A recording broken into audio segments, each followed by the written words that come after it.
Sean bienvenidos a Lecturas de Aullido, en esta noche llena de sombras y palabras, donde el corazón late al ritmo del misterio, y la voz de un hombre que soñó con la muerte, el amor perdido y la eternidad vuelve a despertar. Esta es una velada dedicada a Edgar Allan Poe, el maestro del terror, del símbolo y del alma desgarrada. A través de algunos de sus cuentos y poemas, recorreremos los pasillos de la locura, escucharemos los ecos del amor más puro y nos asomaremos al abismo donde habita la belleza oscura. Espero que estén listos para este viaje, pónganse cómodos y conozcamos antes un poco sobre el autor. Edgar Allan Poe nació en Boston el 19 de enero de 1809. Fue huérfano desde muy pequeño. Su vida estuvo marcada por la pérdida, la pobreza y el amor imposible, temas que luego reflejarían en su obra con una intensidad única. Fue poeta, cuentista, crítico literario y pionero del relato policial y psicológico.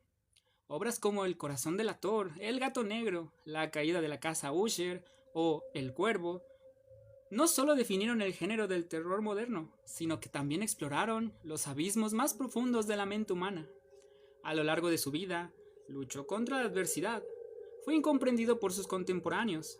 Perdió a su esposa Virginia Clemm a causa de la tuberculosis y enfrentó problemas de salud y alcohol. Sin embargo, su genio literario trascendió el tiempo.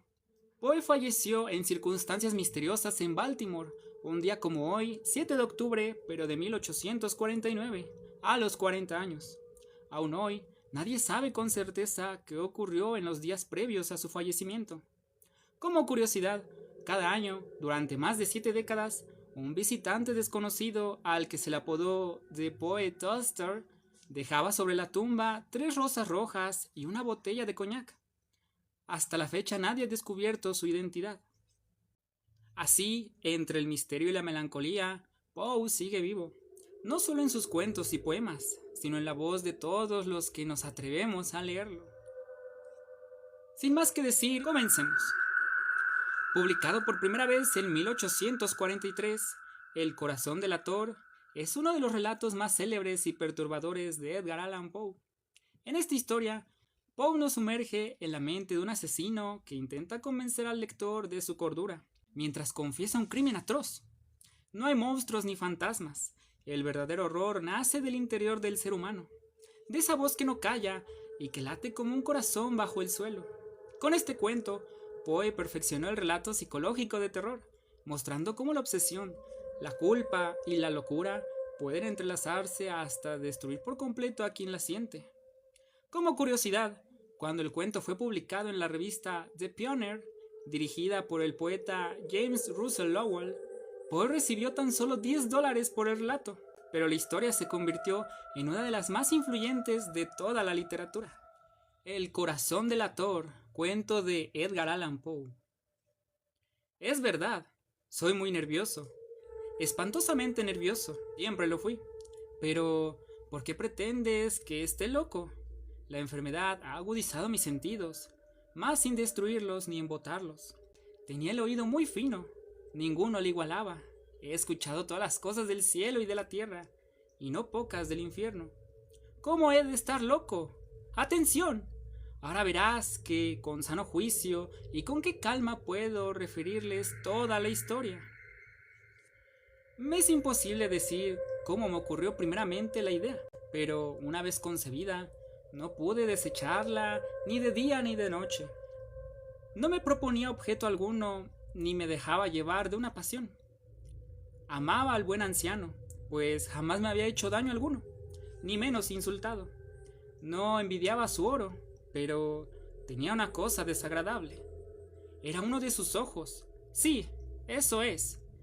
Se asemejaba al de un buitre, y tenía el color azul pálido. Cada vez este ojo fijaba en mí su mirada. Se me helaba la sangre en las venas, y lentamente, por grados, comenzó a germinar en mi cerebro la idea de arrancar la vida al viejo, a fin de librarme para siempre de aquel ojo que tanto me molestaba. Sé que probablemente me crees loco, pero te advierto que los locos no saben nada. Si hubieras visto con qué buen juicio procedí, con qué tacto y previsión, y con qué disimulo puse manos a la obra. Nunca había sido tan amable con el viejo como durante la última semana que precedió al asesinato. Todas las noches, a eso de las 12, levantaba el picaporte de la puerta y la abría, pero qué suavemente, y cuando quedaba bastante espacio para pasar la cabeza, introducía una linterna sorda bien cerrada, para que no filtrase ninguna luz, y alargaba el cuello. Oh, si hubieras visto, te hubieras reído al ver con qué cuidado procedía. Movía lentamente la cabeza, muy lentamente, para no perturbar el sueño del viejo, y necesitaba al menos una hora para adelantarla lo suficiente a fin de ver al hombre echado en su cama. Ah, un loco no hubiera sido tan prudente. Y cuando mi cabeza estaba dentro de la habitación, levantaba la linterna con sumo cuidado. Oh, con qué cuidado, con qué cuidado, porque la charnela rechinaba. No la abría más de lo suficiente para que un imperceptible rayo de luz iluminase el ojo de buitre. Y he hecho esto durante 7 largas noches, hasta las 12. Pero siempre encontré el ojo cerrado, y de consiguiente me fue imposible consumar mi obra, porque no era el viejo lo que me incomodaba, sino su maldito ojo. Todos los días, al amanecer, entraba atrevidamente en su cuarto y le hablaba con la mayor serenidad, llamándole por su nombre con tono cariñoso y preguntándole cómo había pasado la noche. Ya ven, por lo dicho, que debía ser un viejo muy perspicaz para sospechar que todas las noches, hasta las 12, le examinaba durante su sueño. Llegada la 8ª noche, procedí con más precaución aún para abrir la puerta. La aguja de mi reloj se hubiera movido más rápidamente que mi mano. Mis facultades y mi sagacidad estaban más desarrolladas que nunca, y apenas podía reprimir la emoción de mi triunfo. Pensar que estaba allí, abriendo la puerta poco a poco, y que él no podía ni siquiera soñar en mis actos, ni menos imaginar mis pensamientos secretos. Esta idea me hizo reír, y tal vez el durmiente oyó mi ligera carcajada, pues se movió de pronto en su lecho como si se despertase. Tal vez crees que me fui. Nada de eso. Su habitación estaba negra como la pez, tan espesas como las tinieblas, pues mi hombre había cerrado herméticamente los postigos por temor a los ladrones, y sabiendo que no podía ver la puerta entornada, seguía empujándola más, siempre más. Había pasado ya la cabeza y estaba a punto de abrir la linterna, cuando mi pulgar se deslizó sobre el muelle con que se cerraba, y el viejo se incorporó en su lecho exclamando: «¿Quién anda ahí?». Permanecí inmóvil, sin contestar.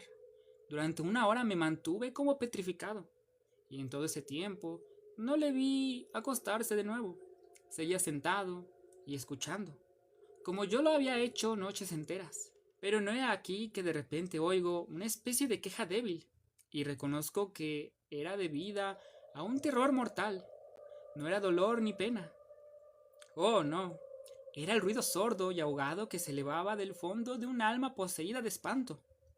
Yo conocía bien este rumor, pues muchas noches, a las 12, cuando todos dormían, lo oí producirse en mi pecho, aumentando con su eco terrible el terror que me embargaba. Por eso comprendía bien lo que el viejo experimentaba, y le compadecía, aunque la risa abriese mis labios. No se me ocultaba que se había mantenido despierto desde el primer ruido. Cuando se revolvió en el lecho, sus temores se acrecentaron, y sin duda quiso persuadirse de que no había causa para ello, mas no pudo conseguirlo. Sin duda pensó: eso no será más que el viento en la chimenea, o un ratón que corre, o algún grillo que canta. El hombre se esforzó para conformarse con estas hipótesis, pero todo fue inútil.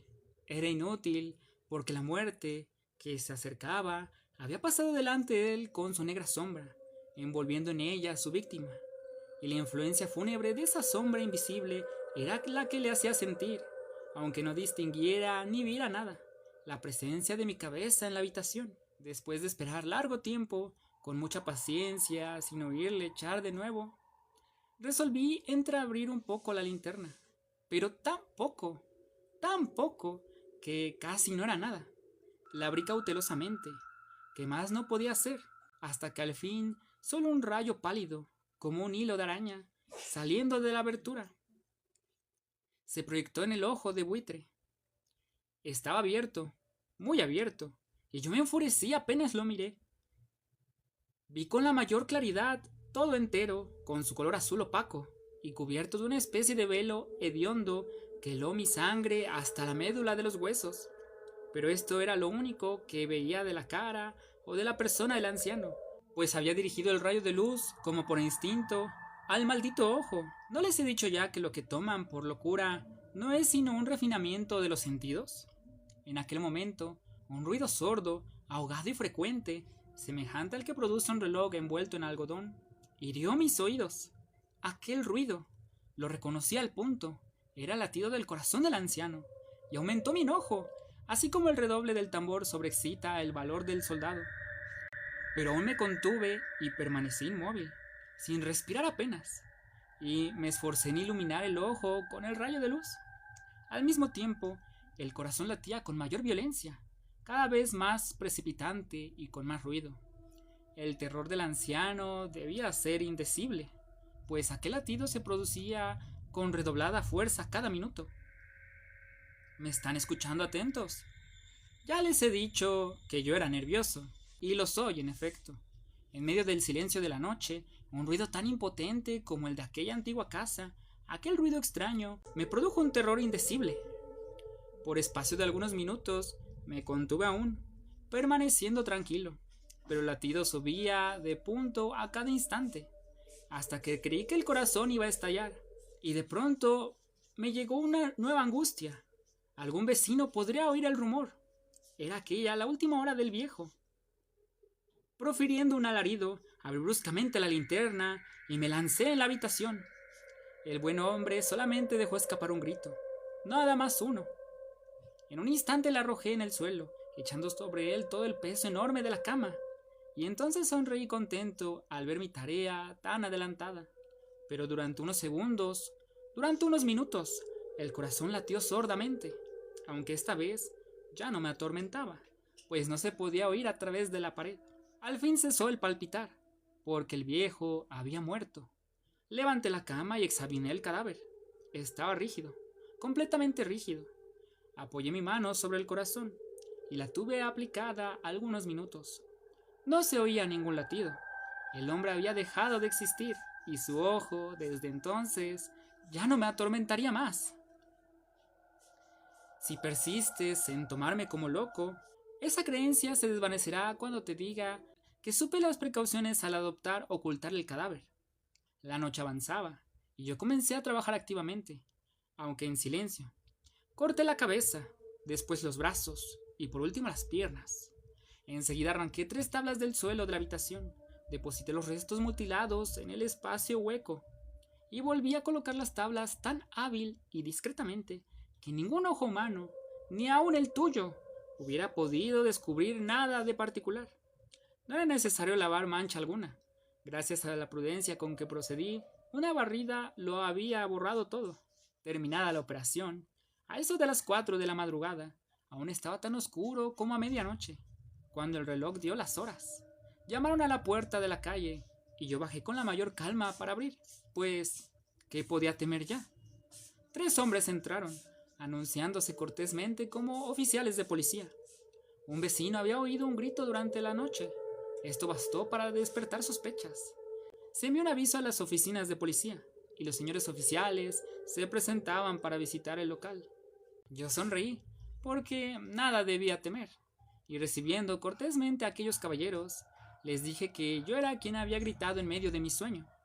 Añadí que el viejo estaba de viaje, y conduje a los oficiales por toda la casa, invitándoles a buscar, a registrar con toda la calma del mundo.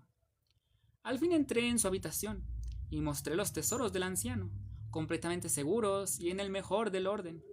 En el entusiasmo de mi confianza, ofrecí sillas a los visitantes para que descansaran un poco, mientras que yo, con la loca audacia de un triunfo completo, coloqué la mía en el sitio donde yacía el cadáver de la víctima. Los oficiales quedaron satisfechos y convencidos por mis modales.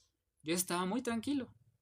Se sentaron y hablaron de cosas familiares, a las que les contesté alegremente, mas al poco tiempo conocí que palidecía y ansié la marcha de aquellos hombres. Me dolía la cabeza, me parecía que los oídos me zumbaban, pero los oficiales continuaban sentados, hablando sin parar. El zumbido se pronunció más, persistiendo con mayor fuerza. Me puse a charlar sin tregua para liberarme de aquella sensación, pero todo fue inútil, y al fin descubrí que el rumor no se producía en mis oídos. Sin duda palidecí, entonces, y mucho, pero hablaba con más viveza todavía, alzando la voz, lo cual no impedía que el sonido fuera en aumento. ¿Qué podía hacer yo? Era un sonido sordo, ahogado, frecuente, muy análogo al que produciría un reloj envuelto en algodón. Respiré fatigosamente. Los oficiales no oían aún. Entonces hablé más aprisa, con mayor vehemencia, pero el ruido aumentaba sin cesar. Me levanté al punto y comencé a discutir sobre varias nimiedades. En un diapasón muy alto y gesticulando vivazmente, mas el ruido crecía.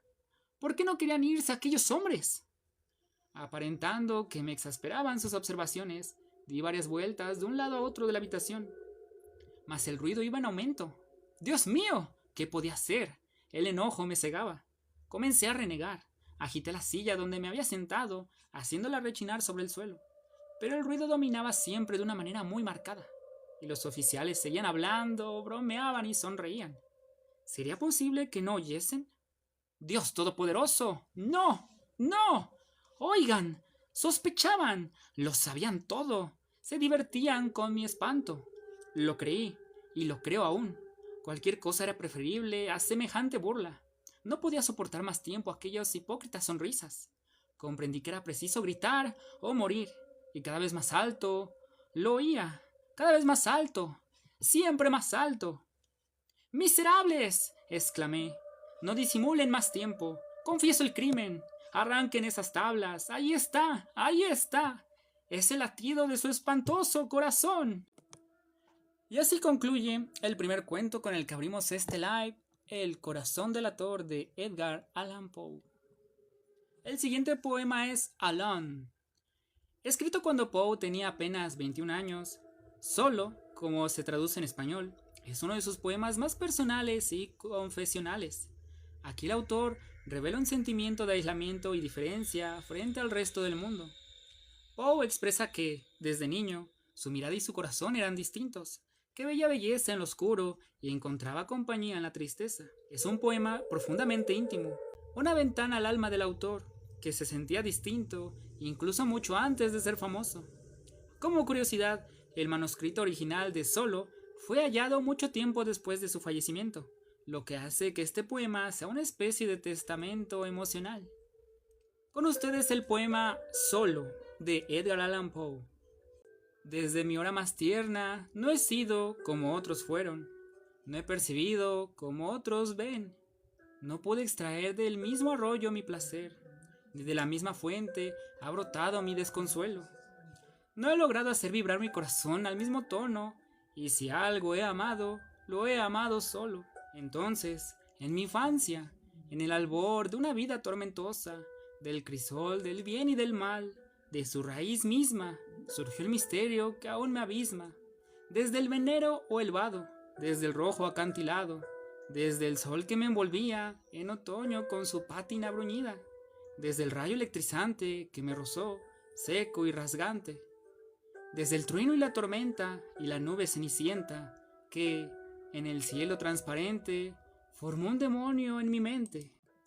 Así termina el poema Solo, el primer poema de este especial. A Dream Within a Dream, un sueño dentro de un sueño. Publicado en 1849, el mismo año de la muerte del autor, este poema se siente casi como una despedida del propio Poe. Un sueño dentro de un sueño nos enfrenta a la pregunta eterna: ¿qué es real y qué no lo es? El poeta observa cómo el tiempo se le escapa entre los dedos, como granos de arena que no puede retener, y se pregunta si todo lo vivido no fue más que una ilusión. Es un poema de reflexión existencial, donde el sueño y la realidad se confunden hasta volverse indistinguibles. Como curiosidad, muchos críticos ven en este texto la premonición de la muerte de Poe, pues lo escribió poco antes de desaparecer misteriosamente en Baltimore. Así que con ustedes el poema Un sueño dentro de un sueño, de Edgar Allan Poe. Recibe en la frente este beso y, Por librarme de un peso, antes de partir confieso que acertaste si creías que han sido un sueño mis días. Pero, ¿es acaso menos grave que la esperanza se acabe, de noche o a pleno sol, con o sin una visión? Hasta nuestro último empeño es solo un sueño dentro de un sueño. Frente a la mar rugiente que castiga esta rompiente, tengo en la palma apretada granos de arena dorada. Son pocos, y en un momento se me escurren, y yo siento surgir en mí este lamento. ¡Oh Dios! ¿Por qué no puedo retenerlos en mis dedos? ¡Oh Dios! Si yo pudiera salvar uno de la marea. Hasta nuestro último empeño es solo un sueño dentro de un sueño. Así concluye este segundo poema de este especial. Cuéntenme, ¿qué les parece? The Black Cat, traducido como El Gato Negro, publicado en 1843, el mismo año que El Corazón Delator. El Gato Negro es considerado uno de los relatos más oscuros y escalofriantes de Edgar Allan Poe. En este cuento, Poe nos habla de la culpa, la locura y la autodestrucción a través de la historia de un hombre aparentemente común que, poco a poco, se deja consumir por sus propios impulsos más violentos. A diferencia de otros relatos, aquí el protagonista no busca justificarse, sino confesar. Y es precisamente en esa confesión donde se revela lo más terrible, que el verdadero monstruo habita en nosotros mismos. Como curiosidad, este cuento fue publicado originalmente en la revista The Saturday Evening Post, y algunos críticos creen que Poe se inspiró en su propia lucha contra el alcohol para escribirlo, proyectando en el narrador sus sentimientos de culpa y remordimiento. Con ustedes, El Gato Negro de Edgar Allan Poe. No espero ni solicito que se crea la muy extraña, aunque familiar historia que voy a trasladar al papel. Y verdaderamente fuera locura confiar en que se me diese crédito, puesto que mis sentidos rechazan su propio testimonio. Sin embargo, no estoy loco, y seguramente no sueño, pero mañana he de morir, y hoy quiero descargar mi conciencia. Lo que me propongo, desde luego, es referir al mundo, clara y sucintamente, sin comentarios de ningún género, una serie de simples acontecimientos domésticos que por sus consecuencias me han aterrado, martirizado y aniquilado. A pesar de ello, no trataré de dilucidarlos, pues a mí me inspiraron solamente horror, por más que a muchas personas les parezcan más extravagantes que terribles. Tal vez más tarde se hallará una inteligencia que reduzca mi fantasma a una vulgaridad, a algún espíritu más sereno, más lógico y mucho menos excitable que el mío, que no vea en los hechos referidos por mí con terror, sino una sucesión ordinaria de causas y efectos muy naturales. Desde la infancia me hice notar por mi docilidad y humanitarios sentimientos, y hasta era tan exquisita la ternura de mi corazón que acabé por ser juguete de mis compañeros.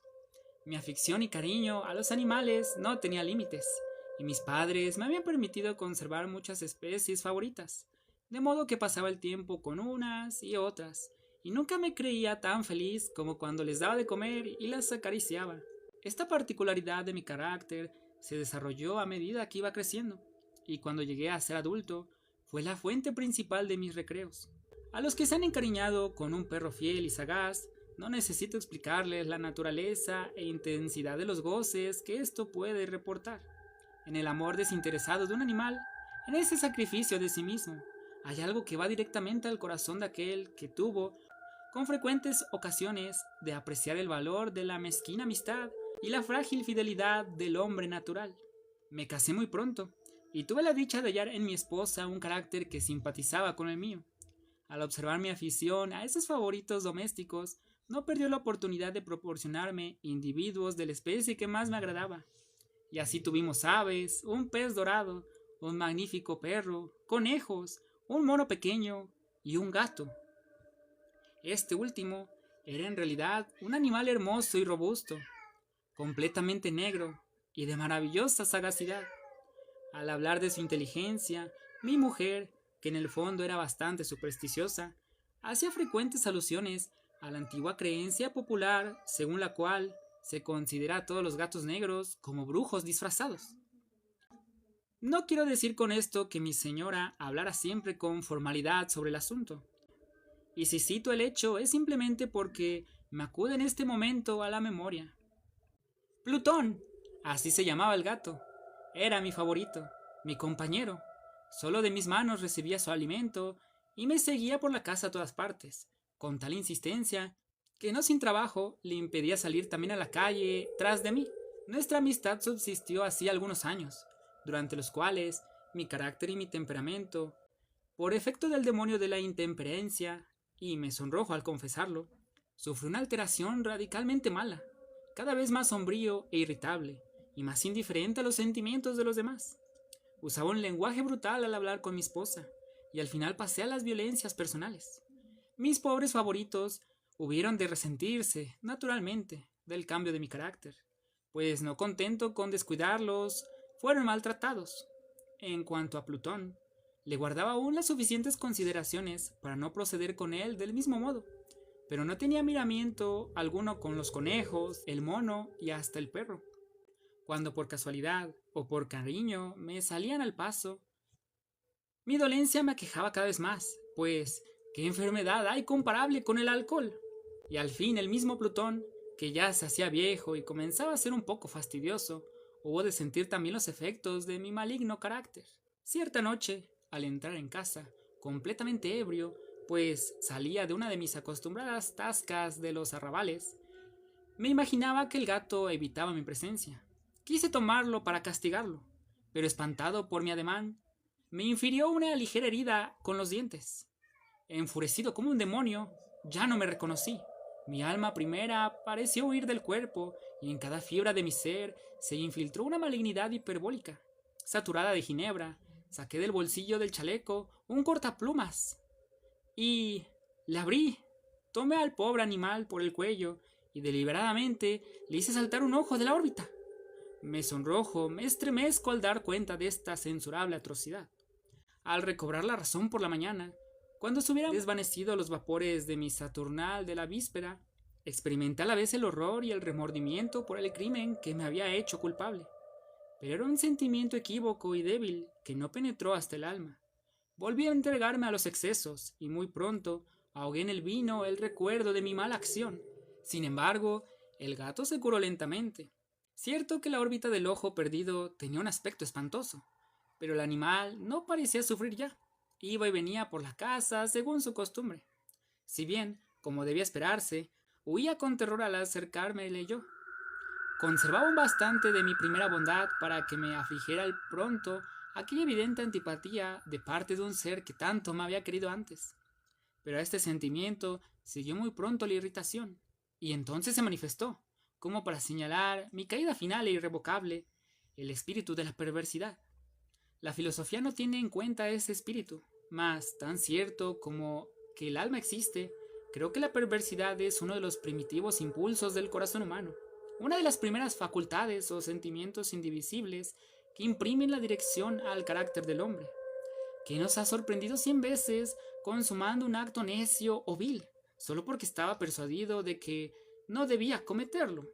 ¿No tenemos, por ventura, una constante inclinación a pasar de la excelencia de nuestro juicio a violar lo que es la ley, simplemente porque comprendemos qué es la ley? Ese espíritu de perversidad, digo, fue lo que me perdió al fin. Ese ardiente e insondable deseo del alma de martirizarse a sí misma, de violentar su propia naturaleza, de hacer mal solo por amor al mal, fue lo que me impulsó a continuar. Y por último, a consumar el suplicio al que sometía al animal inofensivo. Cierta mañana deslicé un nudo corredizo alrededor de su cuello, con la mayor sangre fría, y le colgué de la rama de un árbol. Mis ojos estaban llenos de lágrimas y mi corazón de amargos remordimientos. Pero ahorqué a Plutón porque sabía que me había amado y porque estaba persuadido de que jamás me diera motivo alguno de enojo. Le ahorqué porque se me ocultaba que al proceder así cometía un pecado mortal que comprometía mi alma hasta el punto de ponerla, si tal cosa estuviese en lo posible, fuera de la misericordia infinita del Dios muy misericordioso y muy terrible. En la noche siguiente al día en que cometí el acto cruel, despertóme en mi sueño el grito de ¡Fuego! ¡Fuego! Las cortinas de mi lecho estaban ardiendo. La conflagración se había propagado por toda la casa, y no sin dificultad pudimos escapar mi esposa, un criado y yo. La destrucción fue completa, toda mi fortuna se perdió, y desde entonces me entregué a la desesperación. No trato de establecer aquí una relación de causa y efecto entre la atrocidad y el desastre, porque me hago superior a semejante debilidad, pero doy cuenta de una serie de hechos y no quiero omitir un solo eslabón de la cadena. Al día siguiente del incendio, visité las ruinas. Las paredes se habían derrumbado, excepto un tabique interior, poco grueso, situado casi en el centro de la casa, y contra el cual se apoyaba la cabecera de mi cama. En esta parte, la mampostería había resistido a la acción del fuego, y yo atribuí el hecho a la circunstancia de ser la pared nueva. Delante de aquel tabique se había reunido una multitud considerable, y varias personas parecían examinar cierta parte con minuciosa y viva atención. Las palabras «qué extraño», «qué singular» y otras semejantes excitaron mi curiosidad. Me acerqué y vi, semejante a un bajo relieve esculpido en la blanca superficie, la figura de un gato gigantesco. La imagen estaba representada con exactitud verdaderamente maravillosa, y el animal tenía una cuerda alrededor del cuello. Al pronto, ante aquella aparición, pues apenas podía considerarla como otra cosa, mi asombro y terror fueron extremados, pero la reflexión vino al fin en mi auxilio. Recordé haber ahorcado el gato en un jardín contiguo a la casa, jardín que fue invadido por la multitud al oírse los gritos de alarma. Alguno debió desatar el animal del árbol para arrojarle en mi habitación por una ventana abierta, sin duda con el objeto de despertarme. Las otras paredes comprimieron al caer la víctima de mi crueldad en la sustancia del yeso recientemente aplicado, y la cal de aquel tabique, combinada con las llamas y el amoníaco del cadáver, debió producir la imagen tal como la veía. Aunque se tranquilizaba así ligeramente mi espíritu, ya que no del todo mi conciencia, en cuanto al hecho sorprendente que acabo de exponer, no por eso dejo de producir en mi ánimo una impresión profunda. Durante algunos meses no pude desechar el fantasma del gato, y se agitaba en mi alma algo que parecía ser un remordimiento, pero que no lo era. Llegué a deplorar la pérdida del animal, y a buscar a mi alrededor, en las despreciables tabernas que acostumbraba frecuentar, otro favorito de la misma especie que se pareciera al difunto. Cierta noche me hallaba sentado y medio aturdido en una inmunda tasca. Me llamó la atención de pronto un objeto negro, el cual reposaba en uno de los inmensos toneles de ginebra o de ron que constituían el principal mobiliario de la sala, y como hacía algunos minutos que miraba en aquella dirección, me sorprendió no haber echado de ver antes al citado objeto. Me acerqué y le toqué con la mano. Era un gato negro, muy grande, al menos tanto como Plutón, y se le parecía mucho, excepto una cosa.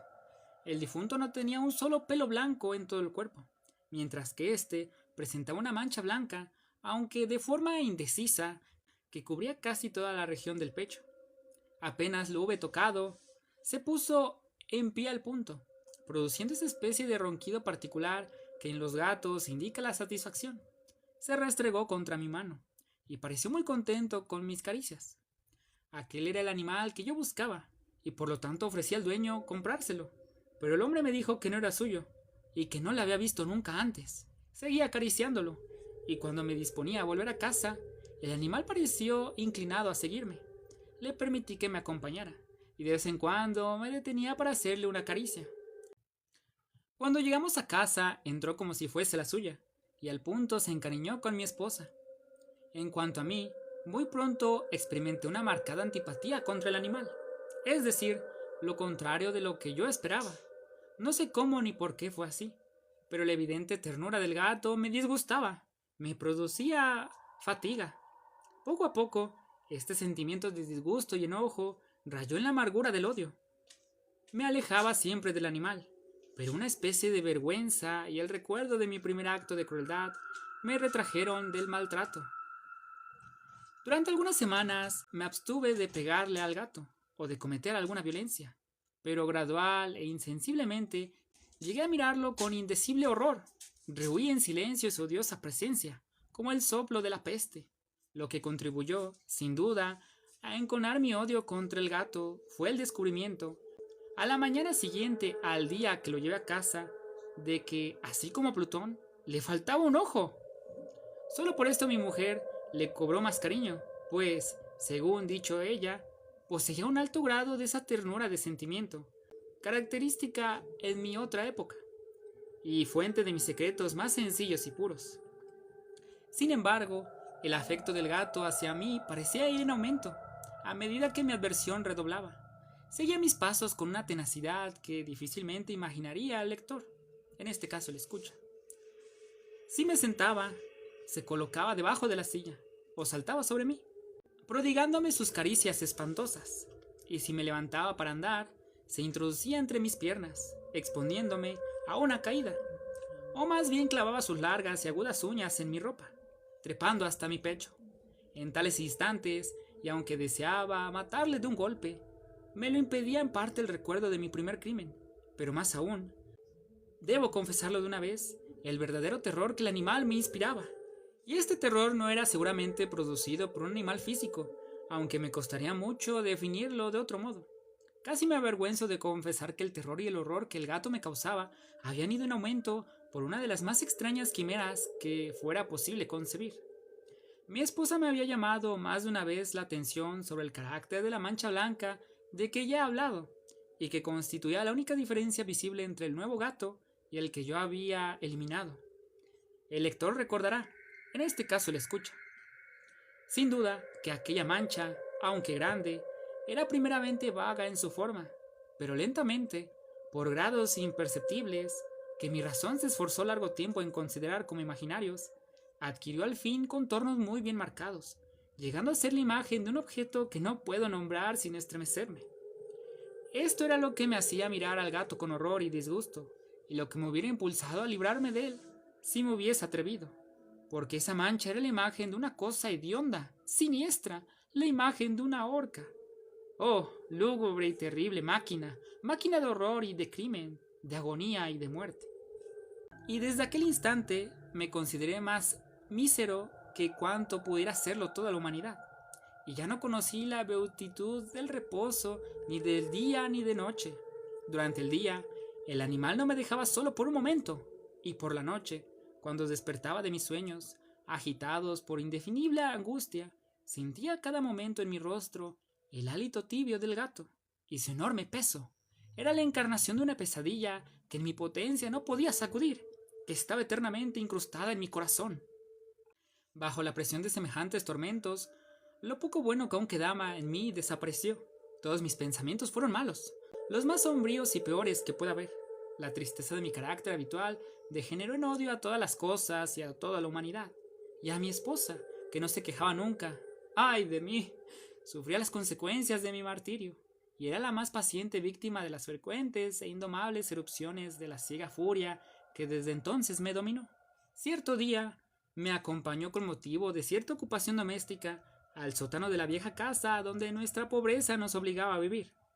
El gato me siguió bajando en pos de mí por la empinada escalera, y como tropezara con él, me faltó poco para caer al suelo. Esto me exasperó hasta la locura. Levanté el hacha que llevaba en la mano, y olvidando de mi enojo el temor pueril que hasta entonces me retuvía, asesté al animal un golpe que hubiera sido mortal si lo hubiese alcanzado como yo quería. Mi esposa detuvo mi brazo, pero esta intervención excitó aún más mi rabia infernal, desprendiéndome al punto, y hundí el hacha en su cráneo. La pobre mujer cayó muerta en el sitio sin proferir una sola queja. Consumado este horrible asesinato, lo primero que hice fue reflexionar deliberadamente sobre la manera de ocultar el cadáver, comprendiendo que no podía sacarle de la casa, ni de noche ni de día, sin exponerme a que lo vieran los vecinos. Pensé en varias ideas. Por un momento se me ocurrió la idea de cortar el cuerpo en pedazos y destruirlos con el fuego, pues resolví abrir una fosa en el suelo mismo del sótano.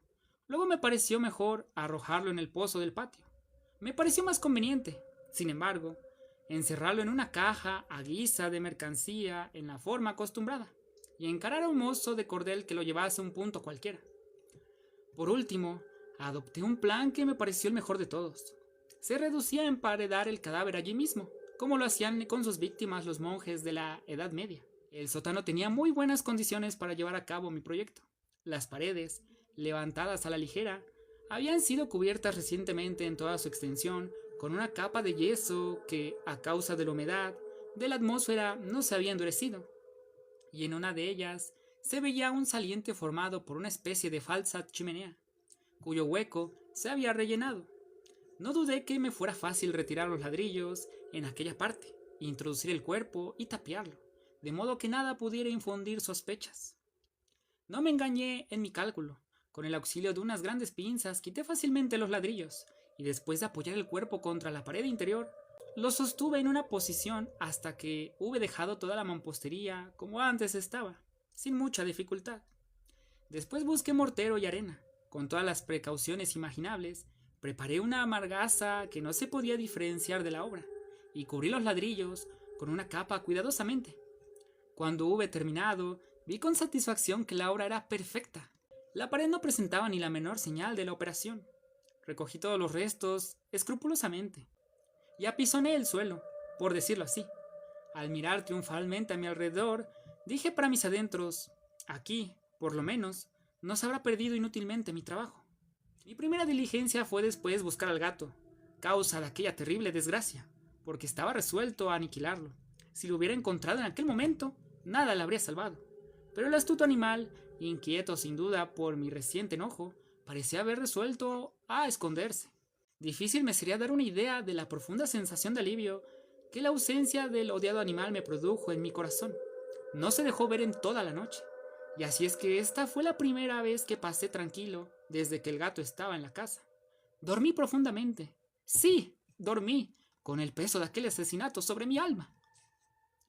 Transcurriendo el segundo y el tercer día sin que viniese mi verdugo, y una vez más respiré como un hombre libre. El monstruo, poseído sin duda de terror, había abandonado la casa para siempre. Ya no le vería jamás. Mi felicidad era completa. En cuanto a mi tenebroso crimen, me inquietaba muy poco. Cierto que se abrió una investigación, pero se dio por terminada muy pronto, y aunque se había dado orden para practicar pesquisas, naturalmente no se pudo descubrir nada, de modo que consideré segura mi felicidad. 4 días después del crimen, un destacamento de agentes de policía se presentó de improviso en la casa para proceder a un detenido examen de la localidad. Pero confiado yo en lo impenetrable de mi escondite, ni experimenté la menor inquietud. Los oficiales me obligaron a que les acompañara en su pesquisa, y no dejaron ningún rincón por registrar, bajando al fin por tercera o cuarta vez al sótano. Ni uno solo de mis músculos se estremeció. Mi corazón latía con tranquilidad, como el de un hombre que duerme en la inocencia. Recorrí el sótano de un lado a otro con los brazos cruzados sobre el pecho. Me paseaba con la mayor indiferencia. Satisfecha del todo, la policía se disponía a retirarse, y fue tan grande el júbilo de mi corazón que no pude resistir el vivo deseo de decir al menos una palabra, aunque solo fuese una, a manera de triunfo, para convencer a aquellos hombres de mi inocencia. «Caballeros», dije al fin cuando subían las escaleras, «me complace mucho haber desvanecido sus sospechas y deseo a todos completa salud, así como un poco de más de cortesía. Se ha dicho esto de paso, caballeros, he aquí una casa bien construida, y en mi insaciable deseo de decir alguna cosa con indiferencia, apenas sabía lo que hablaba. Puedo asegurarles que esta es una casa admirablemente bien construida. Estas paredes son de la más sólida mampostería». Y al decir esto, permitiéndome una bravata frenética, golpeé con una caña que tenía en la mano, precisamente en los ladrillos que ocultaban el cadáver de la esposa de mi corazón. ¡Ay! Dios me proteja y me libre al menos de las garras del archidemonio. Una voz me contestó desde el fondo de la tumba. Era una queja, entrecortada al pronto, como el sollozo de un niño, pero que se convirtió al fin en un grito prolongado, sonoro y continuo, completamente anormal y antihumano, un alarido que expresaba a la vez el horror y el triunfo, y que solo podía venir del infierno, sonido espantoso producido a la vez por la garganta de los condenados en medio de sus tormentos, y en la de los demonios que se regocijan en sus antros malditos. Locura fuera tratar de comunicaros mis pensamientos, pareciéndome desfallecer, y vacilé, apoyándome en la pared opuesta. Durante un momento, los oficiales permanecieron en la escalera completamente inmóviles, mudos de terror, y un instante después, 10 o 12 brazos robustos golpeaban victoriosamente el muro, que cayó todo entero. El cadáver, ya muy desfigurado y lleno de sangre coagulada, se mantenía derecho a la vista de los espectadores. Sobre su cabeza, con su boca rojiza dilatada y su único rojo brotando fuego, vi el hediondo gato, cuya astucia me había inducido al crimen y cuya voz reveladora me entregaba al verdugo. Había emparedado el monstruo en la tumba. Y así concluye El gato negro de Edgar Allan Poe, uno de sus cuentos más populares. Annabel Lee es considerado el último poema completo que escribió Edgar Allan Poe. Es una historia de amor eterno, donde el narrador habla desde su soledad, recordando a su amada Annabel Lee, que murió por culpa de los vientos del mar. Poe convierte la tragedia en belleza, mostrándonos cómo el amor puede trascender incluso de la muerte. Se cree que Annabel Lee fue inspirada por Virginia Clemm, la esposa de Edgar Allan Poe, quien falleció de tuberculosis a los 24 años. Como curiosidad, Poe escribió este poema poco antes de fallecer, y muchos lo consideran una carta de amor más allá del tiempo. Con ustedes, Annabel Lee, de Edgar Allan Poe. Muchos años atrás, en un reino junto al mar Turquí, vivía una doncella a quien quizás conoces con el nombre de Annabel Lee, que tenía en la vida un único afán: amarme y ser amada por mí. Aunque no éramos más que niños, en el reino junto al mar Turquí, nos amábamos con un amor tan pleno, yo y mi Annabel Lee, que los alados serafines del cielo lo codiciaban para sí. Fue por esta razón que, tiempo atrás, en el reino junto al mar Turquí, de una nube sopló un viento que heló a mi hermosa, a mi amada Annabel Lee. Entonces llegó su patricio tutor y la separó de mí, para encerrarla en un sepulcro en el reino junto al mar Turquí. Los ángeles, infelices en el cielo ulterior, nos envidiaban a ella y a mí, y fue por eso, como saben todos, en el reino junto al mar Turquí, que de esa nube nocturna un viento sopló hasta helar a mi Annabel Lee. Pero era tanto más fuerte nuestro joven amor que el de toda la gente de allí, que el de la gente mayor y más sabia. Claro que sí, que ni los ángeles del cielo ulterior, ni los demonios bajo el mar Turquí podían separar mi alma de la hermosa Annabel Lee. Pues la luna, al brillar, me invita a soñar con la hermosa Annabel Lee, y al salir los luceros veo los ojos certeros de la hermosa Annabel Lee. Y así pasó, tendido a su lado, las noches, velando a mi amada, mi amor, mi consorte, en su sepulcro junto al mar Turquí, en el mar que ruge por ella y por mí. Y así termina Annabel Lee. Vamos con las campanas. The Bells, publicado póstumamente en 1849. Las campanas es una obra musical, casi hipnótica. Poe juega con el sonido de las campanas para imitar el tañido de distintas campanas, las alegres de boda, las inquietantes de alarma y las fúnebres que anuncian la muerte. Cada parte del poema representa una etapa de la vida humana, desde la juventud hasta la vejez. Lo fascinante es cómo Poe convierte el simple sonido de una campana en un reflejo del alma y del paso del tiempo. Como curiosidad, se dice que el poema fue inspirado por las campanas de una iglesia cercana a la casa de Poe en Fordham, Nueva York. Escucha los trineos y sus campanas. Son plateadas. Cuánta diversión prometen sus tonadas. Qué graciosas tintinean en el gélido aire vespertino. Y las deliciosas estrellas incontables parpadean, alegrando el cielo cristalino. Al compás, compás, compás, como un rúnico rimar del refrán que musical emana de las campanas, campanas, campanas, campanas, campanas, del tañido y replicar de las campanas.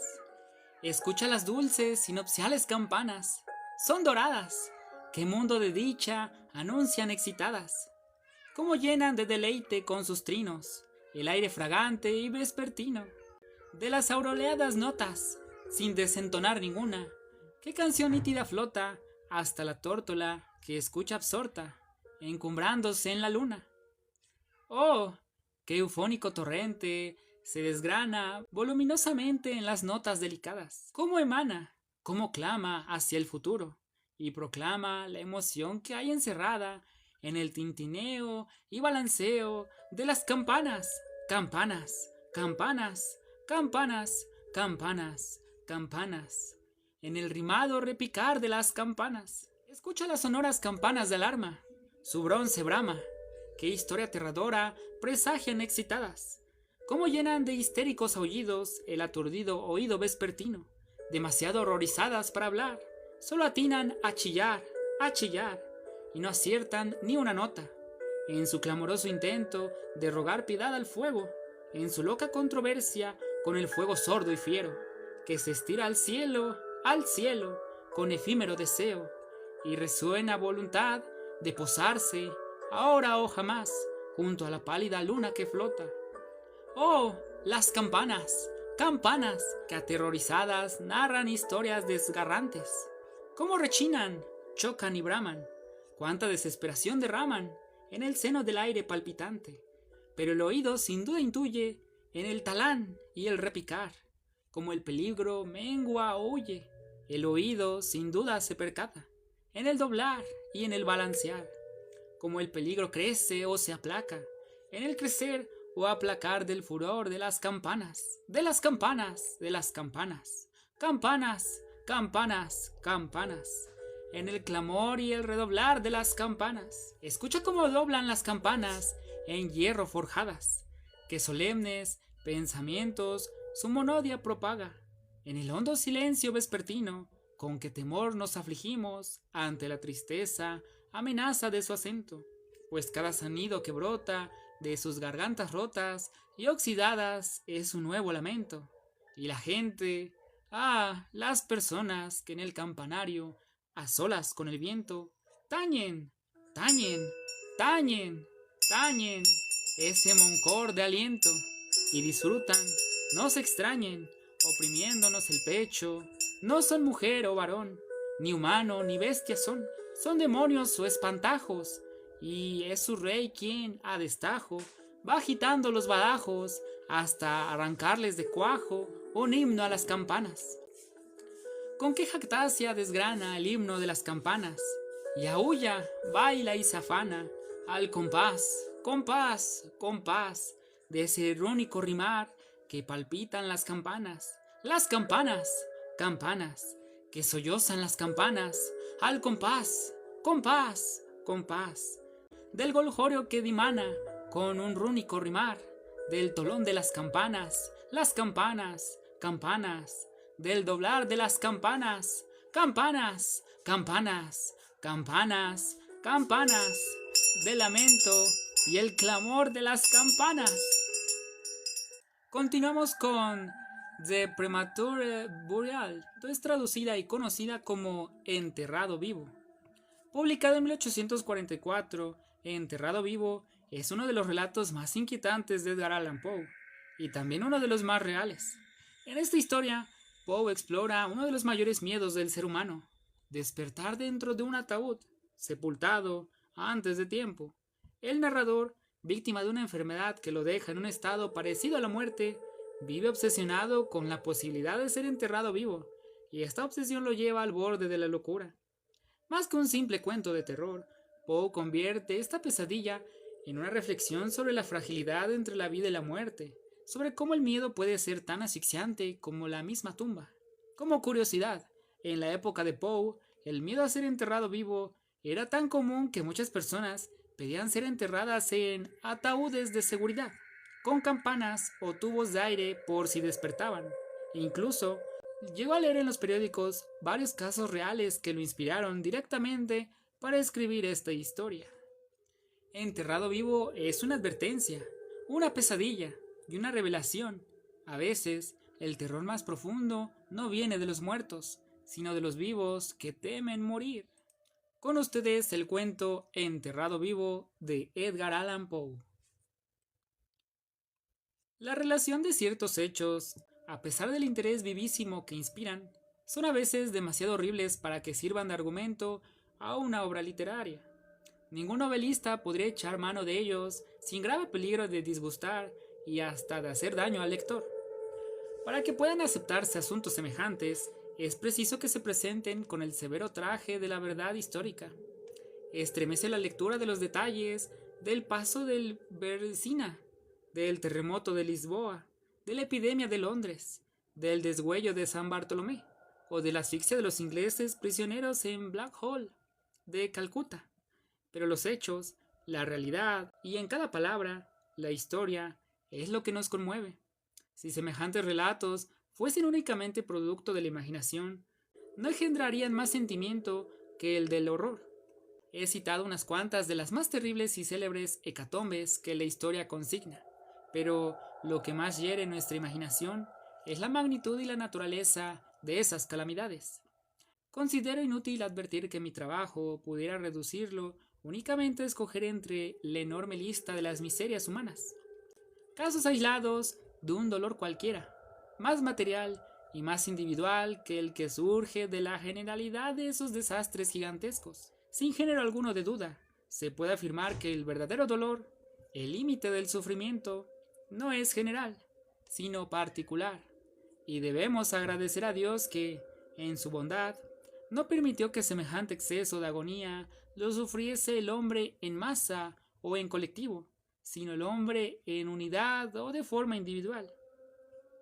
Ser enterrado vivo es con seguridad el sufrimiento más horrible de los que hablaba antes, y es bien cierto que habrá pocas personas, entre las que se tengan por discretas, que nieguen la frecuencia con que se repiten casos nuevos de sufrimiento semejante, pues los límites que separan la vida de la muerte permanecen siempre indeterminados, vagos y tenebrosos. ¿Quién puede señalar el punto en que termina la una y comienza la otra? Sabides que ciertas enfermedades producen una cesación completa, aparentemente, de las funciones vitales, la cual no es más que una suspensión temporal de la animación exterior, una especie de pausa en el movimiento de ese misterioso mecanismo.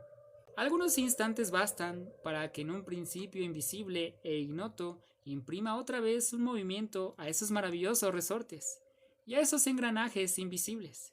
No se ha roto todavía el arco y aún puede vibrar la cuerda. Es necesario conceder a priori que los numerosos ejemplos que todos los días ofrecen de interrupción de la vitalidad autorizan para creer que los entierros prematuros deben abundar. Pero, además de tan lógica suposición, hay dos testimonios irrecusables, los médicos y la experiencia. Podría, si fuese necesario, relatar un centenar de casos plenamente justificados. Citaré entre otros uno que acaba de producir en Baltimore profunda sensación, y cuyos pormenores son bastante interesantes. La esposa de uno de los ciudadanos más apreciados de dicha población, abogado de gran talento e individuo del Congreso, fue atada de una enfermedad repentina e inexplicable, contra la cual se estrellaron todos los esfuerzos de los facultativos. Al cabo de 1000 sufrimientos, murió o cayó, por lo menos en un estado tan semejante a la muerte que nadie sospechó ni pudo sospechar que le quedase el más leve resto de vida. Dilatadas sus enflaquecidas facciones por la prolongada enfermedad, presentaban la inmovilidad de la muerte los ojos vidriosos, los labios lívidos, exangües y los miembros helados. No se percibía pulsación alguna, y expuesto durante 3 días el cuerpo, llegó a adquirir la rigidez de una estatua. Se aceleró al fin el entierro en vista de ciertas señales de descomposición. Se depositó el cadáver en un panteón subterráneo de la familia, que quedó cerrado por espacio de algunos años, hasta que el marido quiso mandar a construir un sarcófago. ¡Qué horrible revelación le esperaba! Penetra delante de todos en el asilo de la muerte, y no bien abre las hojas de la pesada puerta, cuando un objeto encerrado en blanco lienzo cae en sus brazos con un ruido lúgubre.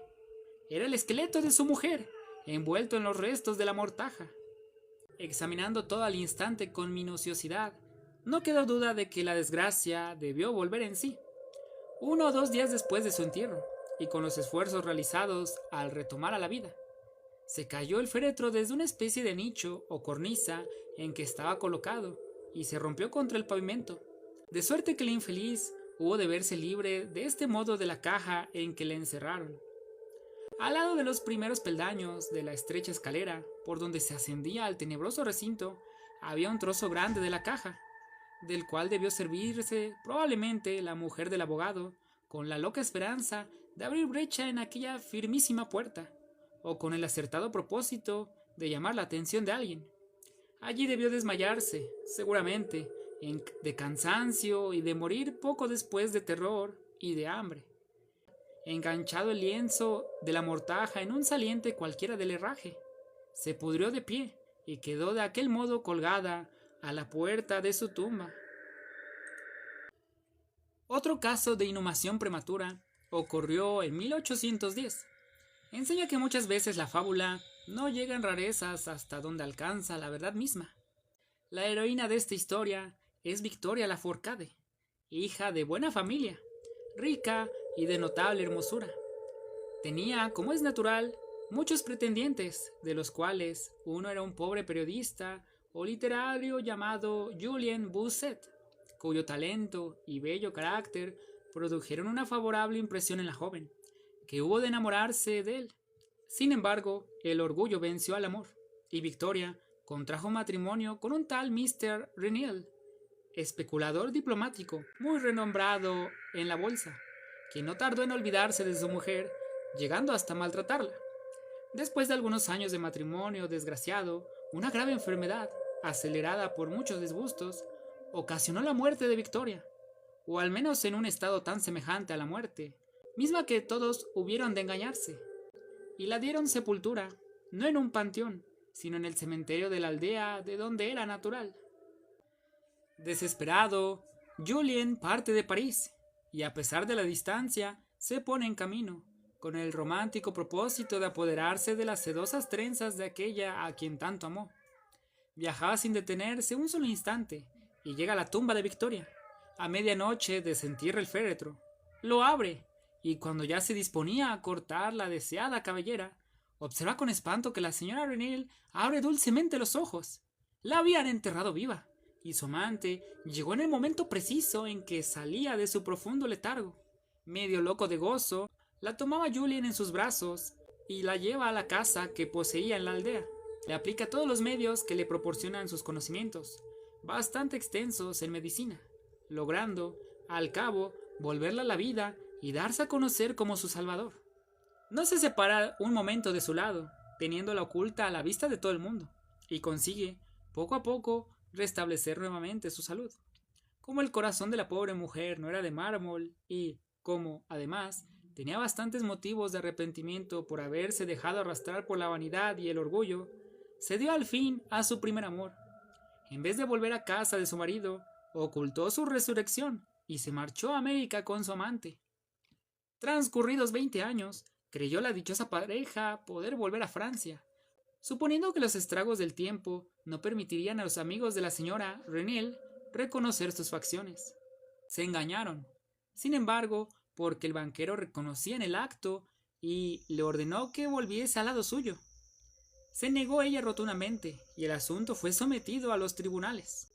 Los jueces sentenciaron a favor de la mujer, fundándose en que una separación de 20 años, unida a circunstancias excepcionales, había legal y memorable destruido los derechos del marido. El diario quirúrgico de Leipzig, revista científica muy autorizada, publica espantosos pormenores de un hecho parecido y reciente. Un oficial de artillería, dotado de gran fuerza y no menos robustez, se cayó del caballo y se causó una importante herida en la cabeza, perdiendo en el acto los sentidos. La fractura del cráneo era simple y hacía esperar la curación. Se le hizo la operación del trépano sin dificultades, pero sin embargo, cayó gradualmente en un amodorramiento e insensibilidad cada vez mayores, hasta que, por último, se le supuso muerto. Lo enterraron al poco tiempo, a causa del mucho calor que hacía, verificándose el sepelio un jueves. El domingo siguiente se llenó de paseantes, como de costumbre, el cementerio. Al mediodía se notaba cierta emoción entre los concurrentes, porque un campesino aseguró que había sentido cierto movimiento ligero, como si quisiera levantarse la tierra que tenía debajo. Mientras estuvo sentado sobre la tumba del oficial, al principio apenas le dieron crédito, pero persistió con tal tenacidad en su acierto y manifestaba tanto terror que acabó por convencer a todos los presentes. Trajeron al momento azadones y en muy pocos minutos la fosa, que tenía menos profundidad de la debida, quedó abierta y dejó ver la cabeza del oficial muerto, en apariencia que se hallaba sentado en el ataúd roto por sus esfuerzos. Fue llevado inmediatamente al hospital más próximo. Afirmaron los médicos que aún respiraba, manifestando, empero, todos los síntomas de una asfixia reciente. Al cabo de algunas horas, volvió en sí, reconoció y dio gracias a las personas que estaban al lado de su lecho, refiriendo con frases entrecortadas la agonía y las angustias que había experimentado. Se dio exacta cuenta de cuanto a su alrededor acaeció, hasta una hora antes de ser sepultado, cayendo entonces en un estado de absoluta insensibilidad. Rellenaron precipitadamente la tumba con tierra muy porosa, que dejaba paso al aire. El ruido de los honores fúnebres que se le hicieron en atención a su grado, es decir, el fuego del pelotón que disparó junto a la sepultura, fue el que le despertó. En vano trató de que lo oyeran, porque el lúgubre silencio que a poco reinó le hizo apreciar la horrible situación en la que se encontraba. Debido al cuidado con que el enfermo se tuvo, daban todos como muy probable su completo restablecimiento, cuando de pronto murió víctima de una imprudencia de los médicos. Se le aplicó una batería eléctrica y falleció presa de uno de los paroxismos exácticos que la mayor de las veces provoca. Esto que acabo de exponer respecto de la batería eléctrica me recuerda a otro ejemplo, en el cual un medio idéntico sirvió para volver a la vida a un joven abogado de Londres, que había permanecido 2 días enterrado. Este suceso aconteció en 1831 y llamó la atención lo bastante para que aún se acuerden muchos de mis lectores. El señor Edward Stapleton falleció, al parecer, de un ataque de fiebre tifoidea, que ofreció varios síntomas extraordinarios, los cuales llamaron mucho la atención de los médicos y excitaron su curiosidad. Rogaron por esto a los pacientes del supuesto muerto les concedieran hacer la autopsia del cadáver, pero se les negó la autorización. Como suele suceder en tales casos, los médicos resolvieron desenterrar el cadáver secretamente y disecarlo luego a su gusto. Tomaron sus medidas al efecto, y con la cooperación de los muchísimos resucitadores que tanto abundaban en Londres en aquel tiempo, la misma noche siguiente al día del entierro, se sacó el cadáver de una fosa de 8 pies de profundidad y fue conducido a una sala de disección inmediata a la casa de un profesor. Acaba de practicársele una inserción bastante extensa en el abdomen, cuando la carencia de todo rastro de descomposición hizo nacer la idea de practicar algunos ensayos de galvanismo. Se hicieron varios experimentos sin resultado que pudieran calificarse de notable. Se observaron únicamente que los movimientos convulsivos impresos al cadáver producían una imitación mucho más semejantes a los de la vida que los que se observaban ordinariamente. Ya era tarde y próximo el amanecer. Se trató al fin de proceder a la disección. Mientras tanto, un estudiante que deseaba hacer cierta experiencia sobre una teoría especial suya, trató de verificar el último ensayo, poniendo en comunicación la batería con uno de los músculos pectorales. Hizo una incisión profunda con un golpe de escalpelo, y luego introdujo en ella el conductor metálico. No bien se hubo establecido el contacto, el cadáver se levantó con precipitación, pero no de un modo convulso. Se puso de pie, llegó hasta el centro de la sala, paseó en torno suyo una mirada inquieta y habló luego. Lo que dijo no se pudo entender distinguiéndose bien las sílabas, pero no el sentido. Después se desplomó sobre el pavimento. Se quedaron los circundantes, durante algunos momentos, paralizados de espanto y de terror, pero enseguida lo urgente del caso les devolvió la serenidad.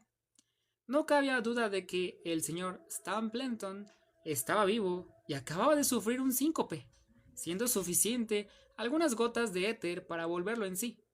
Mientras hubo el menor peligro de su recaída, se guardó profundo secreto sobre su resurrección. Pero es difícil concebir la sorpresa y la alegría de sus amigos cuando ya pudo comunicárseles la dichosa nueva. Lo más notable de este suceso es lo dicho por el mismo señor Stapleton, que aseguraba no haber perdido un solo instante la conciencia, dándose cuenta de un modo vago y confuso, de cuánto sucedía en torno suyo, desde el instante en que los médicos le diesen por muerto hasta caer desmayado sobre el suelo de la sala de disección. «¡Estoy vivo! ¡Estoy vivo!» fueron las palabras ininteligibles que pronunció al reconocer el lugar donde se encontraba. Fácil sería por demás citar una infinidad de casos parecidos, pero me abstendré de hacerlo porque no creo que sean necesarios tantos ejemplos. Cuando se piensa en lo difícil que es descubrir estos hechos y de los muchos que, sin embargo, se descubren, no es posible dejar de convenir en que muy frecuentemente habrán de suceder, aunque casi siempre lo ignoremos. En efecto, ocurre que cuando, por cualquier motivo, se remueven en un espacio, por corto que sea, los cadáveres de un cementerio, se suelen encontrar algunos en posturas que inspiran horribles sospechas. Horribles sospechas, pero menos horribles que la realidad. No existe suplicio alguno que pueda producir tal paroxismo y tal espantosa mezcla de sufrimientos físicos y morales. El peso intolerable sobre los pulmones, las emanaciones sofocantes de la tierra húmeda, la presión de la mortaja, la convicción de lo inútil de las propias fuerzas, la lobreguez de una noche absoluta, la presencia cierta e invisible del gusano destructor cuya llegada presentimos, unido todo al pensamiento de la riqueza del aire y de la vegetación que hallaríamos algunos pies más arriba, y al recuerdo de los amigos que acudirían presurosos a libertarnos, si pudieran, sospechar que uno se hallaba en semejante situación, y esto con la horrible certidumbre de que para ellos permanecerá eternamente ignorado, de que lo tendrán a todos a uno por muerto, y de que realmente lo está para todos menos para sí mismo. Digo, pues, que esto origina en un corazón que palpita bajo tierra un horror indecible ante el cual la imaginación más valerosa retrocede espantada. No existe agonía padecida sobre la tierra, y es posible idear un suplicio más repugnante, ni más feroz para el mismo infierno. Esta es la causa de que todos estos relatos sobre este asunto produzcan tan honda impresión, y que no obstante, y por una razón de la misma intensidad de la emoción experimentada, se funde principalmente nuestra fe en la veracidad del narrador. Lo que por mi parte quiero contar no puede ser más cierto, porque se trata de mi propia historia y es resultado de mi experiencia personal. Ya hace bastantes años padecía yo ataques de esa enfermedad singular que los médicos llaman catalepsia, a falta de otra denominación más acertada. A pesar de que las causas inmediatas y originarias, así como el diagnóstico de dicha enfermedad, sean aún un misterio, los síntomas son bien característicos y varían únicamente en la intensidad. A veces el sueño letárgico solo dura 24 horas. El enfermo permanece inmóvil e insensible aparentemente, pero se anuncian de un método débil los latidos del corazón, mientras un resto de calor y una coloración, aunque ligera en las mejillas, indican que la vida no ha huido totalmente del cuerpo. Acercando un espejo a los labios puede apreciarse la existencia de una respiración dificultosa, desigual y vacilante.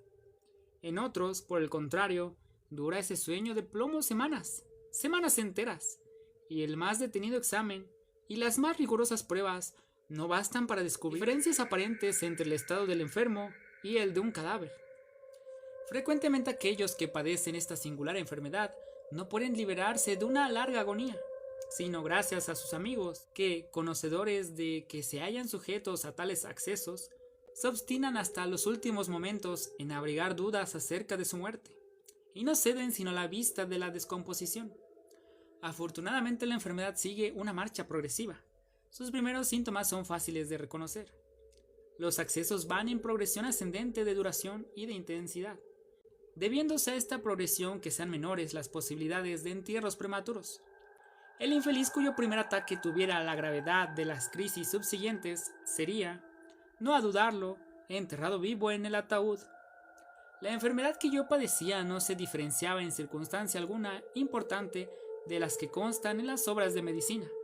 A veces, sin causa sostenible aparente, caída insensiblemente en síncope, me acostaban, permanecía tendido en el lecho sin poder levantar un dedo, y hasta perdía la facultad de pensar, pero con un sentimiento vago e indefinible de la existencia, y en presencia de cuantos se aproximan a mi cabecera, hasta ver una nueva crisis de la enfermedad, me hacía salir de aquel letargo.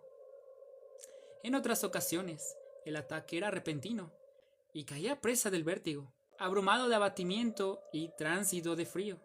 Quedaba en pocos instantes completamente atolondrado e inerte. Cuando esto ocurría, permanecía inmóvil y mudo como la muerte misma semanas enteras. Y es imposible concebir anonadamiento más absoluto, porque ni el mundo existía para mí, ni yo para el mundo. Al finalizar estos ataques, mi despertar era lento como repentino el acceso. Como aparecían los primeros albores del día al vagabundo sin hogar y sin amigos, que pasa por las noches desoladas del invierno errante por las desiertas calles, de la misma manera, o más bien, con igual sensación de laxitud y abatimiento, sentía yo renacer en mi ser la luz del alma. Aparte de aquellas crisis letárgicas, mi salud podía considerarse, en general, como excelente, y no observé que se deteriorara con tan extraños fenómenos, cuya influencia se mostraba hasta en mis sueños ordinarios. Cuando había dormido unas cuantas horas, solo gradualmente podía recobrar la posesión completa de los sentidos, y más de 10 minutos después de haberme despertado, estaba como semiconsciente, faltándome las facultades mentales, y especialmente la memoria. Ningún dolor físico me hacía caer en semejante estado, pero el sufrimiento moral era espantoso. Se me convertía la imaginación en un osario, y no veía más que ataúdes, gusanos, esqueletos, médicos, tumbas, epitafios y sudarios. Sumido en sueños de muerte, no podía apartar de mi pensamiento la idea fija de un entierro prematuro al que me suponía predestinado. La consideración del horroroso peligro al que me hallaba expuesto me perseguía incesantemente. Era de día mi tormento y de noche mi suplicio. Así que las tinieblas envolvían la tierra. Me estremecía con indecible espanto y temblaba como los plumeros fúnebres que el viento agita en los 4 ángulos de un carro mortuorio. Más tarde, cuando, agotada la naturaleza, no podía luchar contra el cansancio de una vigilia prolongada, solo después de sostener un violento combate cedía al sueño, porque me estremecía al pensar que pudiera despertarme dentro del féretro. Así que, cuando al fin llegaba a dormirme, era solo para caer sin transición en una región de fantasmagorias sepulturales. Estos sueños aterradores, que así impedían mi reposo durante la noche, extendieron también su maléfica acción hasta sobre mis horas de vigilia. Distendidos completamente mis nervios, caía en perpetuos terrores. No me atrevía a montar a caballo, ni a pasear a pie, ni a entregarme a ningún ejercicio que me alejase demasiado de mi casa. Y, finalmente, me horrorizaba la idea de separarme de aquellos que conocían mi enfermedad, temerosos de que gentes extrañas, viéndome en duda de mis crisis habituales, pensaran que genuinamente había muerto. Dudaba de la fidelidad y de las promesas de mis mejores amigos, persuadido de que ante un ataque de mayor duración que los ordinarios, acabaran por llegarse a convencer de que mi muerte definitiva era indudable. Hasta llegué a suponer que, aburridos del fastidio constante que les ocasionaba, se alegraran de encontrar, en un letargo duradero, la ocasión de librarse de mí de una vez por todas. En vano trataban de tranquilizarme con reiteradas protestas y promesas, porque no descansé hasta exigirles que me jurasen de un modo solemne que, por nada del mundo, permitieran fuese enterrado antes de que la descomposición llegase a un grado tal que alejara toda duda respecto a la evidencia de mi muerte.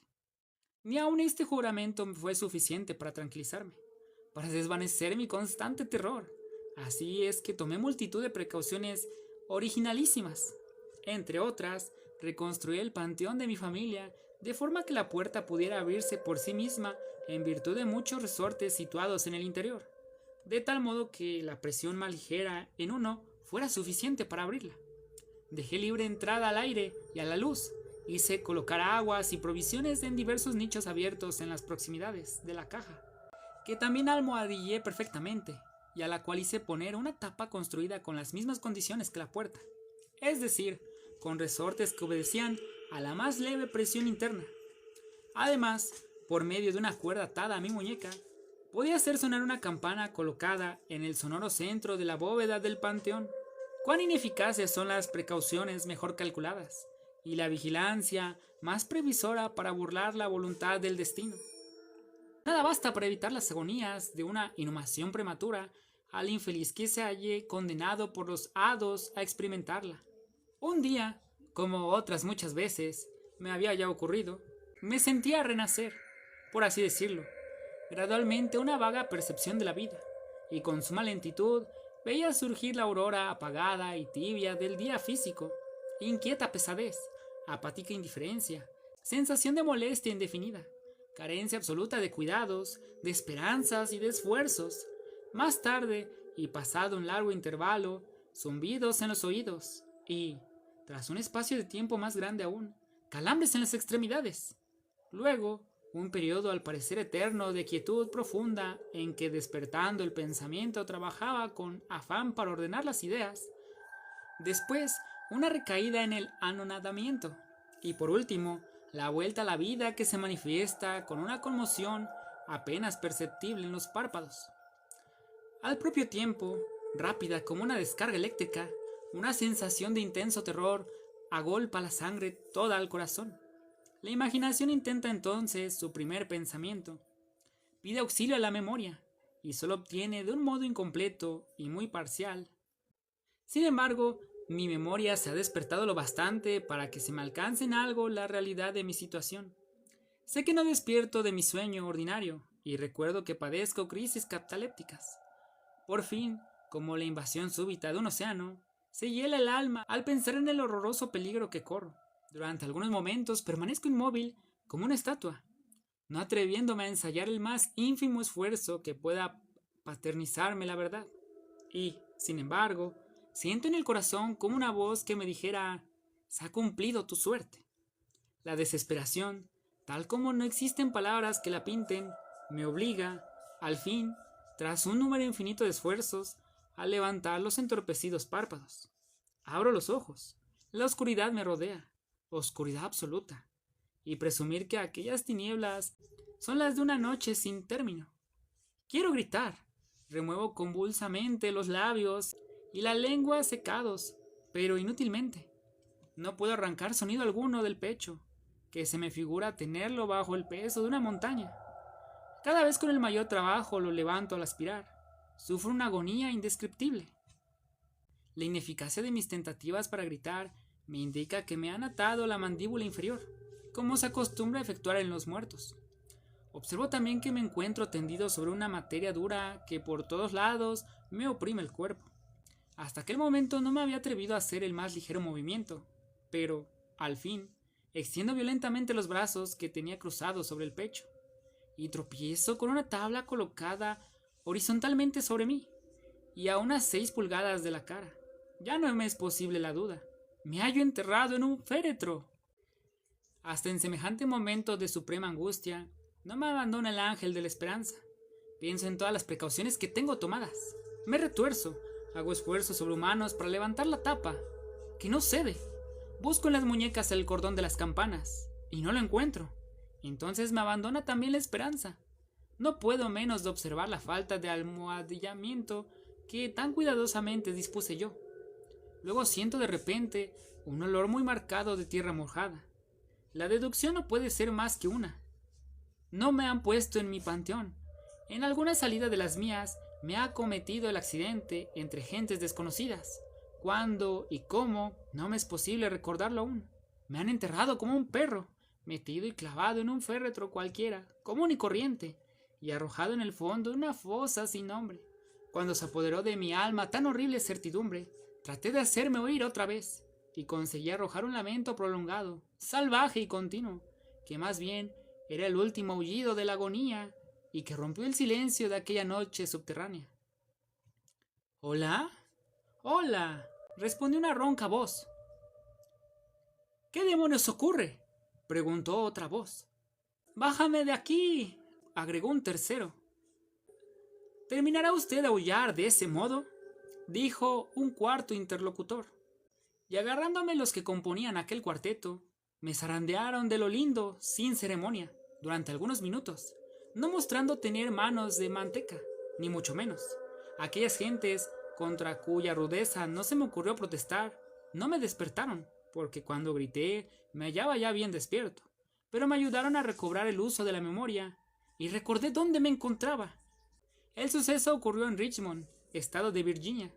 Había salido a cazar con un amigo y nos alejamos por la orilla del río James, hasta que, al llegar la noche, nos sorprendió una tempestad. Un lanchón cargado de tierra que estaba anclado allí, cerca, fue el único abrigo que pudimos encontrar. Haciendo de necesidad virtud, nos dispusimos a pasar la noche a bordo. Yo me acosté en uno de los 2 camarotes del buque, que por decir que no tenía más de 60 toneladas de arqueo, se pueden imaginar lo que sería el tal camarote. Es decir que, sin exageración, se asemejaba mucho a una caja de muerto. Con dificultad pude extenderme y dormir profundamente. Así que mi alucinación, pues no era ni sueño ni pesadilla, fue consecuencia lógica de las circunstancias en que me hallaba, del carácter habitual de mis pensamientos, de la dificultad que tenía para coordinar mis ideas y, sobre todo, para recobrar la memoria después de un largo sueño. 2 de los hombres que me agarraron formaban parte de la tripulación, y los otros 2 habían venido para ayudarles en la descarga del barco. La carga misma emanaba el olor terroso que sentía, y la venda que me rodeaba la cabeza era sencillamente un pañuelo que me puse por carecer del gorro de noche que solía ponerme en la cama. El caso es que experimenté tormentos completamente iguales a los que hubiera sufrido si me hubiesen sepultado realmente. Fueron horribles, fueron atroces, imposibles de describir. Pero, como no hay mal que por bien no venga, el mismo exceso de impresión me produjo un resultado saludable. Mi alma se vigorizó. Me acostumbré a salir. Me entregué a ejercicios violentos, respiré el aire libre, arrojé al fuego mis libros de medicina y el tratado de Buchan. Dejé de leer las sepulcrales noches de Young, a quien debería resignarse con remoquete de poeta zampamuertos, y evité con la mayor energía y voluntad toda clase de narraciones como esta, que me produjeran sueños sombríos. Desde entonces no volví a tener aquellos terrores fúnebres, y desaparecieron mis ataques de catalepsia. Sin duda, debía ser el efecto y no la causa de aquellos sustos. Ocurre a veces que hasta examinando con el frío escarpelo de la razón, puede parecer un infierno el mundo de nuestra triste humanidad, porque la imaginación del hombre no es un mago que pueda impunemente explorar los lugares más recónditos. La tenebrosa región de horrores que he descrito no es fantástica, pero es muy peligroso evocarla, porque se asemeja mucho a la de los demonios que acompañan a Afrasiab cuando bajó al Oxus. Devoran a los que despierta. Y así concluye Enterrado vivo. Continuamos con el poema El país de los sueños. Su título original es The Dreamland. Publicado en 1844, El país del sueño es un viaje poético hacia un territorio misterioso, el mundo de los sueños. Allí, Poe imagina un lugar donde los vivos y los muertos se cruzan, donde el tiempo no existe y donde reina la melancolía. Es un poema que mezcla fantasía, muerte y trascendencia, reflejando la fascinación del autor por lo onírico y lo sobrenatural. Como curiosidad, algunos críticos ven en este poema una metáfora del proceso creativo de Poe, escribir como una forma de viajar más allá del mundo real. Con ustedes el poema País del sueño. Por un camino oscuro y yermo que asolan ángeles enfermos, donde noche es el ícono que reina erguido en su negro trono. He llegado aquí como pude, desde esa última y brumosa Tule. Desde un clima salvaje, sublime y reacio, que mora fuera del tiempo y del espacio. Valles sin fondo y ríos sin cauces, y grietas y cuevas y titánicos sauces, cuyas formas al hombre escamotean, las lágrimas que por doquier gotean. Montañas que hunden sus laderas en mares abruptos, sin riberas. Mares que elevan sus olas airadas hasta los cielos envueltos en llamas. Lagos que extienden, sin cesar, a expuestas sus aguas solitarias, solitarias y muertas. Sus aguas quietas, quietas y heladas, debido a la nieve de los lirios y calas. Junto a los lagos que a espuertas extienden sus aguas solitarias y muertas, sus aguas tristes, tristes y heladas, debido a la nieve de los lirios y calas, junto a las montañas, cerca del río y de su murmullo eterno y sombrío, junto al bosque gris, en el pantano lacio, donde vive la nutria y el batracio, junto a las tenebrosas lagunas, donde tienen los incubos sus cunas, en los rincones más vulgares, y los más mustios lugares. Allí el viajero encuentra al helado amortajadas memorias del pasado, formas que suspiran inquietantes y aterran a su paso al visitante, espectros de amigos que concedieron sus restos agónicos a la tierra y al cielo. Para aquel cuyos pesares son legión, es sedante y apacible esta región.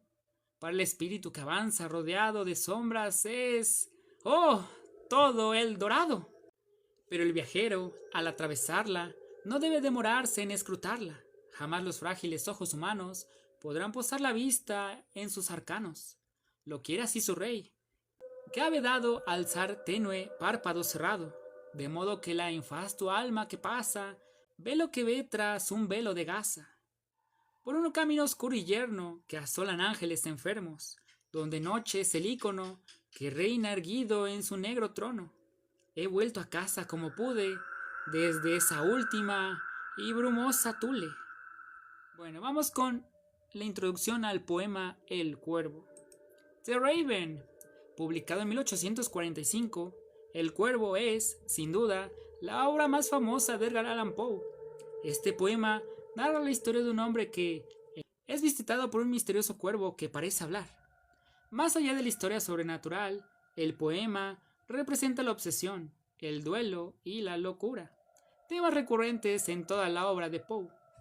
La palabra nevermore, en español, nunca más, resuena como un eco de desesperanza, simbolizando la imposibilidad de escapar del dolor.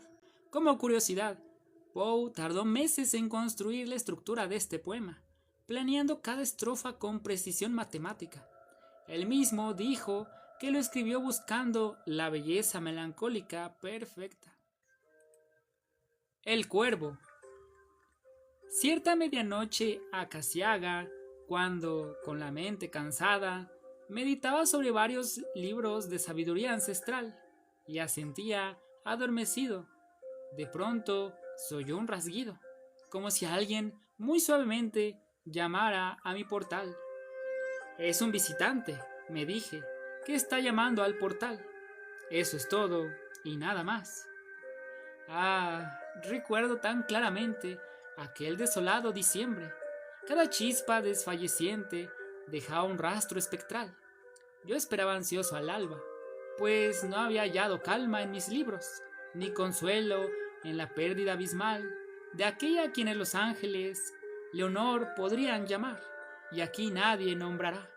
Cada crujido de las cortinas purpúreas y centrinas me embargaba de dañinas dudas, y mi sobresalto era tal que, para calmar mi angustia, repetí con voz mustia: no es sino un visitante que ha llegado a mi portal, un tardío visitante esperando en mi portal. Solo eso y nada más.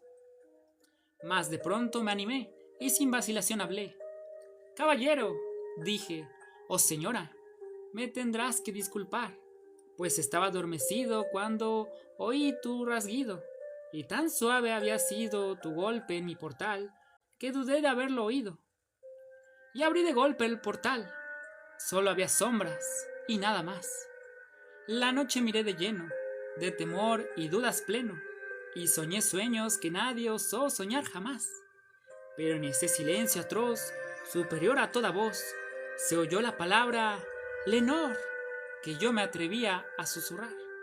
Sí, susurré la palabra Lenor, y un eco la volvió a nombrar. Solo eso y nada más. Aunque mi alma ardía por dentro, regresé a mis aposentos, pero pronto aquel rasguido se escuchó más pertinaz. Esta vez, quien sea que llama, ha llamado a mi ventana. Veré pues de qué se trata, qué misterio habrá detrás. Si mi corazón se aplaca, lo podré desentrañar. Es el viento y nada más. Mas cuando abrí la persiana, se coló por la ventana, agitando el plumaje, un cuervo muy solemne y ancestral. Sin cumplido o miramiento, sin detenerse un momento, con aire embarado y grave, fue a posarse en mi portal, en un pálido busto de palas que hay encima del umbral. Fue, se posó y nada más. Esta negra y torva ave trocó, con su aire grave, en sonriente extrañeza mi gris solemnidad. Este penacho rapado, le dije, no te impide ser osado, viejo cuervo desterrado de la negrura abisal. ¿Cuál es tu tétrico nombre en el abismo infernal? Dijo el cuervo, nunca más. Que un ave zarrapastrosa tuviera esa voz virtuosa, sorprendiéndome, aunque el sentido fuera tan poco cabal. Pues recordar conmigo que pocos habrán tenido ocasión de ver posado tal pájaro en su portal, ni ave ni bestia alguna en la estatua del portal, que se llamara nunca más. Mas el cuervo, altivo, adusto, no pronunció desde el busto, como si en ello le fuera el alma, ni una sola sílaba más. No movió ni una sola pluma, ni dijo palabra alguna, hasta que al final musité. Vi a otros amigos volar, por la mañana él también, cual mis anhelos, volará. Dijo entonces, nunca más. Esta certera respuesta dejó a mi alma traspuesta. Sin duda, dije, repite lo que ha podido acopiar del repertorio olvidado de algún amo desgraciado, que en su caída redujo sus canciones a un refrán, que pequeño, acorralado, este lúgubre refrán, nunca, nunca más. Como el cuervo aún convertía en sonrisa mi porfia, planté una silla mullida frente al ave y el portal, y hundido en el terciopelo, me afané con recelo en descubrir qué quería la funesta ave ancestral. ¿Qué pretendía esa torva ave, funesta y ancestral, al repetir, nunca más? Esto, sentado, pensaba, aunque sin decir palabra al ave que ahora quemaba mi pecho con su mirar. Eso y más cosas pensaba, con la cabeza apoyada sobre el cojín purpúreo que el candil hacía brillar. Sobre aquel cojín purpúreo que ella gustaba de usar y ya no usará nunca, nunca más. Luego el aire se hizo denso, como si ardiera un incienso, mecido por serafines de leve andar musical. ¡Miserable!, me dije, tu Dios estos ángeles dirige hacia ti con el filtro que a Leonor te hará olvidar. Bebe, bebe el dulce filtro y a Leonor olvidarás, dijo el cuervo. ¡Nunca más! ¡Profeta!, grité. Ser malvado, profeta eres, diablo alado. ¿Del tentador enviado, o acaso una tempestad trajo tu torvo plumaje hasta este yermo paraje, a esta morada espectral? Mas, te imploro, dime ya, dime, te imploro, si existe algún bálsamo en Galad. Dijo el cuervo, nunca más. ¡Profeta!, grité, ser malvado, profeta eres, diablo alado, por el Dios que veneramos, por el manto celestial. Dile a este desaventurado si en el Edén lejano a Leonor, ahora entre ángeles, un día podré abrazar, si a la radiante doncella en el Edén podré abrazar. El cuervo dijo, nunca más, diablo, diablo alado, no hables más. Dije dando un paso atrás, que la tromba te devuelva a la negrura abisal, ni rastro de tu plumaje en recuerdo de tu ultraje quiero sobre mi portal. Deja en paz mi soledad, quita el pico de mi pecho y tu sombra del portal. Dijo el cuervo, nunca más.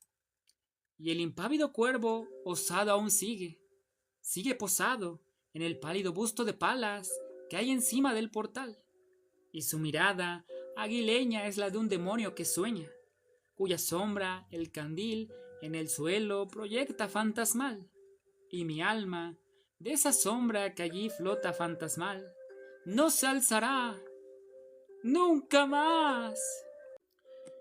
Y así concluye El Cuervo de Edgar Allan Poe. Así termina nuestro viaje por las sombras. Hemos escuchado historias que rozan en la locura, oído suspiros de amor, escuchado el repicar de las campanas del destino y el graznido eterno del cuervo. Poe nos enseñó que incluso en la oscuridad hay poesía, y que el alma, cuando ama o teme, también escribe. Gracias por acompañarme en esta noche de palabras, donde la locura, la muerte y la belleza vuelven a encontrarse una vez más. Nos vemos en la próxima lectura de Aullido. Nos vemos, bonita noche. Descansen. Gracias por su apoyo, chicas y chicos.